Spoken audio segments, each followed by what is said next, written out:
Cross lines. Rain fell steadily by morning, turning dust to mud. In the gymnasium shelter, Maksym kept watch while exhausted civilians slept, unapproached, offering a water bottle. "You should rest," she said quietly.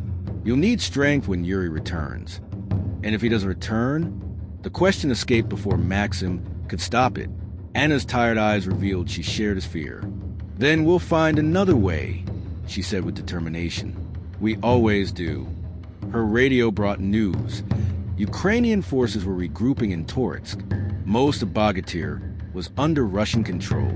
"It means we're in increasingly hostile territory," she explained. "But if we can reach Donetsk..." Headlights appeared outside. Not Petro's Jeep, but Ukrainian military truck with Red Cross markings. Sophia descended, helping Yuri, who could barely stand. "We need to move now," Yuri urged. Russian forces are planning a cleanup operation in this area before dawn. The term cleanup sent chills through Maksym. It meant systematic building searches followed by eliminating any resistance. They quickly loaded 12 remaining civilians onto the truck. Maksym took the wheel since Yuri was too injured to drive properly, but needed Yuri's guidance to navigate checkpoints. As they left Bogatir's limits on secondary roads, the conversation turned to the medical post-attack. It was targeted, Yuri revealed, not random bombardment. They struck precisely when the evacuation convoy arrived. "They knew about the evacuation?" Maksym asked, stomach nodding. "Someone knew," Yuri confirmed. 17 dead, including 3 doctors and 4 children. The revelation hit Maksym hard. The idea that children he had helped evacuate hours earlier might be among the casualties was unbearable. Their route deteriorated further, mud threatening to trap their wheels. Turning a corner, Maksym saw too late an improvised roadblock ahead. Militia vehicles with armed men. Before they could reverse, another vehicle blocked their retreat. Separatist militiamen, not regular Russian army. Yuri identified, noting their non-standard uniforms. The pro-Russian Donetsk militias were notorious for brutality, especially against Ukrainian sympathizers. "What do we do?" whispered Sophia from the back. "I'll try to negotiate," Maksym decided. "My international press credentials might help." "I'll come too," Yuri added. "But if things go wrong, you need to get the civilians out however possible." Stepping out with hands raised, they approached the roadblock. The militia leader examined Maksym's press card suspiciously, then turned to Yuri. "Sergeant Yuri Orlik, 25th Air Assault Brigade," Yuri stated firmly. The militiamen tensed visibly, weapons shifting. "A journalist and a Ukrainian soldier," the leader smirked. "You know this area belongs to the Donetsk People's Republic now, don't you?" As militiamen moved toward the truck to inspect it, helicopter sounds cut through the night. Russian combat helicopters appeared on the horizon, causing unexpected panic among the militiamen. Their leader barked orders, and in moments, they cleared the roadblock and sped away. "They're retreating," Maksym said, confused. "Not because of us," Yuri observed. "Something bigger is happening." The horizon behind them lit up with multiple explosions. A major offensive was beginning. With the roadblock cleared, they quickly continued, taking a northern detour toward Ukrainian lines.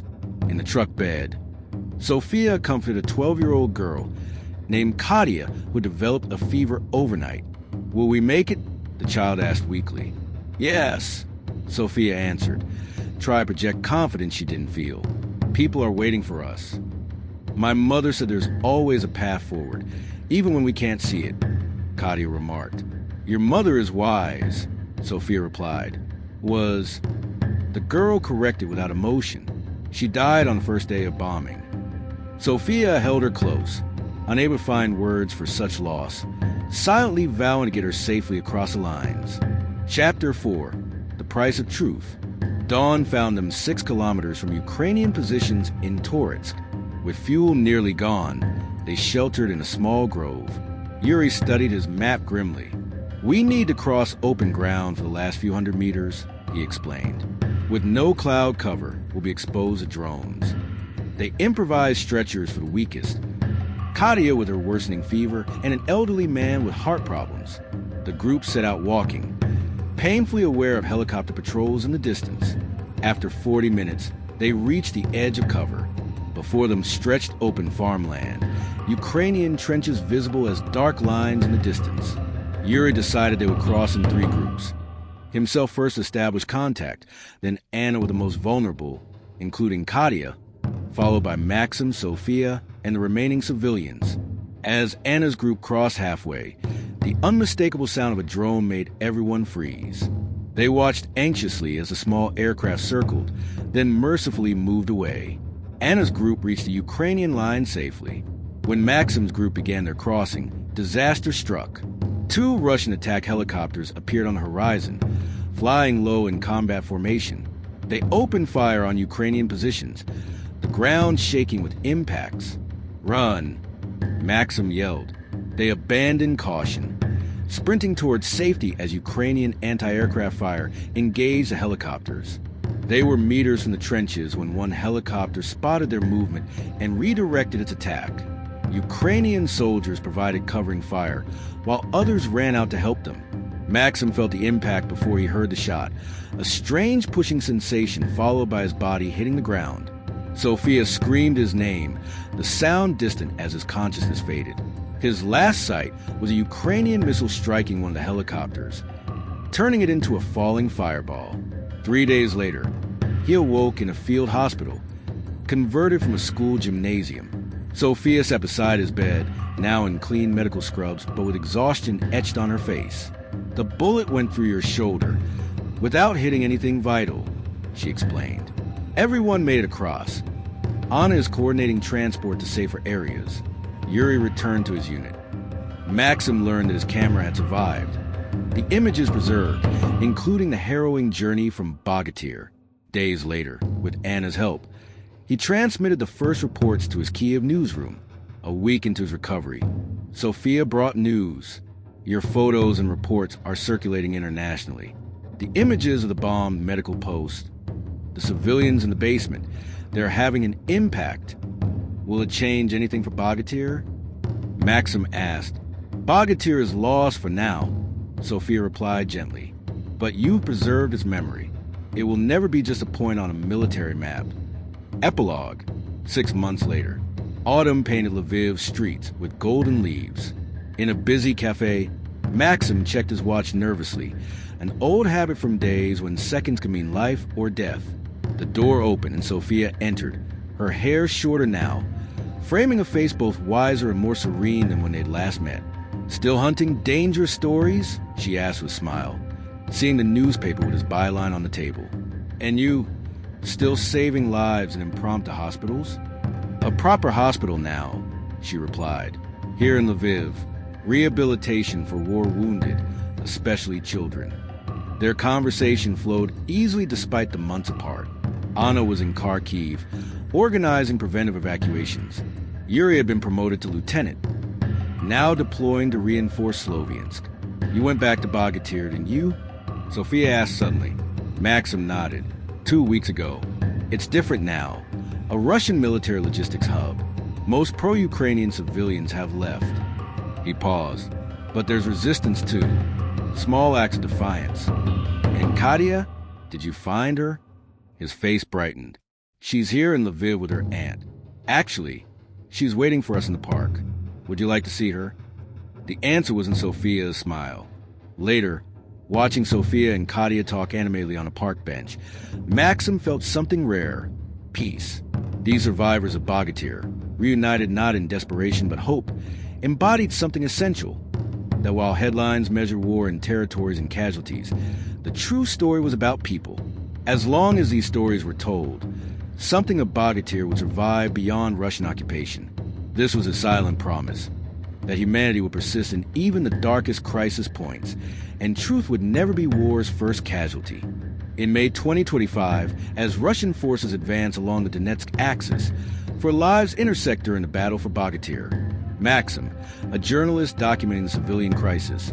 Sophia, a doctor saving lives under bombardment. Yuri, a wounded Ukrainian soldier. And Anna, a civilian evacuation coordinator.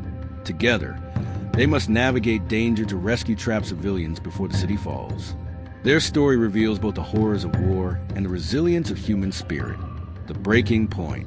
The morning sky over Pokrovsk was still dark when Maksym Kovalenko checked his equipment. Camera, satellite phone, bulletproof vest with press emblazoned across it. Essentials for a journalist heading to the front line. His editor's voice carried concern through the phone. Reports say Bogatir is falling. The Russian Ministry of Defense claimed control this morning. Someone has to document what's happening, Maksym replied, watching distant explosions illuminate the horizon. Hundreds of civilians are trapped there. Petro, his trusted driver, waited in a worn Jeep. A former taxi driver from Kharkiv. He knew every back road in eastern Ukraine. There's a humanitarian corridor being organized, he explained. It's our chance to get in safely. After passing through Ukrainian checkpoints, they approached Bogatir. What had been peaceful countryside was now scarred with trenches and craters. Black smoke rose in the city ahead. Explosions no longer distant rumbles, but precise, alarming impacts. They left the Jeep near a makeshift medical post, a residential building now lined with wounded civilians on improvised stretchers. Inside, Maksym met Dr. Sophia, directing a small medical team with unwavering focus despite her blood-stained coat. Not a good time for interviews, she said without looking up from an elderly patient. I'm documenting the civilian situation, Maksym explained. The world needs to see this. A new explosion rocked the building, showering them with dust and broken glass. When the chaos subsided, more wounded arrived, including a soldier carried by two comrades. Yuri is injured. We need help, one shouted. As Sophia rushed to treat the soldier's shrapnel wound, a middle-aged woman burst in, panic etched on her face. There are families trapped in a basement 2 blocks from here, she explained breathlessly. The bombardment is getting closer. We need help evacuating them. The woman, Anna Ivanenko, coordinated civilian evacuations with local volunteers, but lacked vehicles and medical support. I have a Jeep, Petro offered. I can make several trips. I'll help too, Maksym added, tucking away his camera, despite her reluctance to leave patients. Sophia quickly prepared a medical bag and joined them. Together, the 4 headed into the burning city, unaware that their lives would become intertwined in ways none could predict. Between rubble and hope, they moved cautiously through Bogatir's ruined streets. Anna led, knowing which routes might offer protection from snipers. The 5-story building she guided them to was partially collapsed, its entrance blocked by rubble. 20 people are trapped in the basement, Anna explained, 7 of them children. As they squeezed through a side entrance, artillery impacts grew closer. Inside, they descended a narrow staircase illuminated only by phone flashlights. The basement air was thick with fear and the acrid smell of dust. Families huddled in the cramped space, faces hollow with exhaustion. An elderly woman approached them, trembling. We thought everyone had forgotten us, she whispered. We're here to get you out, Anna assured her. Sophia quickly examined the civilians, a dehydrated child, an elderly man with a deep forehead cut. Meanwhile, Maksym documented the scene, capturing dignity amid desperation. Suddenly, the distinct sound of automatic weapons fire reached them, much closer than artillery. Urban combat, Maksym said. They're inside the city now. Anna's radio crackled with an urgent message. Ukrainian forces were retreating to a new defensive line. The sector would soon be cut off. They organized the first evacuation group. 3 children and 2 elderly. Maksym volunteered to accompany them with Petro, while the others prepared the next group. But when he returned to the basement, a massive explosion shook the building, partially collapsing the staircase. The exit is compromised, Anna announced after examining the damage. We can still get through, but it's much harder now. Her radio delivered more bad news.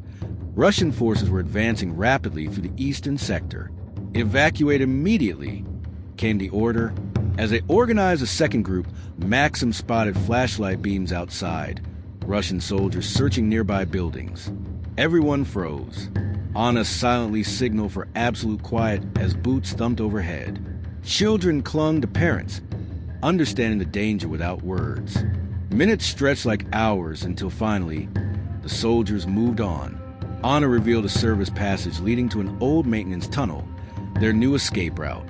The narrow passage was damp and claustrophobic, but led them to an abandoned school courtyard several blocks away. Maksym checked his phone. No message from Petro, who should have returned by now. Before he could share his concern, a massive explosion lit up the sky in the direction of the medical post. Sophia paled. That's where the first group was heading. Hope seemed lost until headlights approached.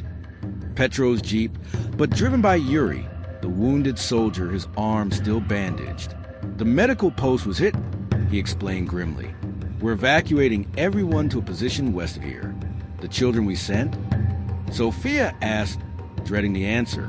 They're safe, Yuri assured her. Petro had just dropped them off when he hesitated. He didn't make it. Grief struck Maksym like physical pain, but there was no time to mourn. They loaded the first civilians into the jeep. Sophia accompanied them while Maksym and Anna sheltered the remaining group in the school gymnasium until Yuri could return. That night, huddled amid ruins, Maksym understood that war wasn't just about territory gained or lost. It was about ordinary people caught in extraordinary horror, fighting moment by moment to see another dawn.